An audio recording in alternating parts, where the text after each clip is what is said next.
અજર અમર અને અવિનાશી સદગુરુ કોઈ દી જન્મે નહીં, સદગુરુ કોઈ દી મરે નહીં.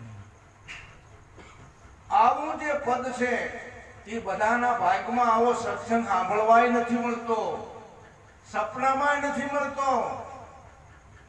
બરાબર. જો કૃપા સદગુરુ મહારાજની હોય તો જ આપણને સત્સંગ મળે છે, નહીતર સત્સંગ મળતો નથી મારા બાપ. જેને સતનો સંગ કર્યો પછી એને શું દેખાય આ જગતમાં? એને બધું શું દેખાય? વશિષ્ઠ મહારાજ ને રામ કહેશે કે હે ગુરુ મહારાજ, હવે મને જગત નથી દેખાતું. બોલો, આ કેટલી બધી ગતિ મતિ અને રીતિની વાતો છે જેની સુરતા સતગુરુની અંદર સમય ગઈ હોય ત્યારે મન ને બુદ્ધિ ચિત્ત ને આ બધું ક્યાં જાય? આ બધું સમજાય પછી રહે શું? આમ જુઓ, આવું તમારું મૂળ સ્વરૂપ છે અને મૂળ સ્વરૂપને ભલે દાગ નથી લાગેલો, પરંતુ આપણને મળેલા આ સાધન થકી આપણા સાધનને સાધક બનાવવા માટે કંઈક પ્રયત્ન કરવાનો છે. હા, આ સાધન પંચભૂતનું છે. એમાં તમે જુઓ તો નાડી શુદ્ધ થયા વિના આપણને આ અભ્યાસ નહીં લાગે.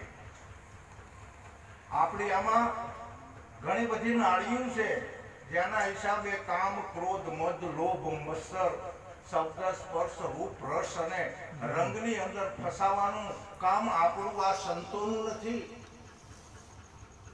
આવું સાધનને રાખવાનું છે. આમાં અત્યારે આપણે જે રસ્તા ઉપર છીએ તો એમાં આપણામાં સળ ન હોય, આપણામાં કપટ ન હોય, આપણામાં ખટપટ ન હોય, આપણામાં રમત ન હોય. જો બાળક છે, કાનો માત્ર જ ન આવે, આને સળ, કપટ, ખટપટ ને રમત ને કાનો માત્ર નહીં.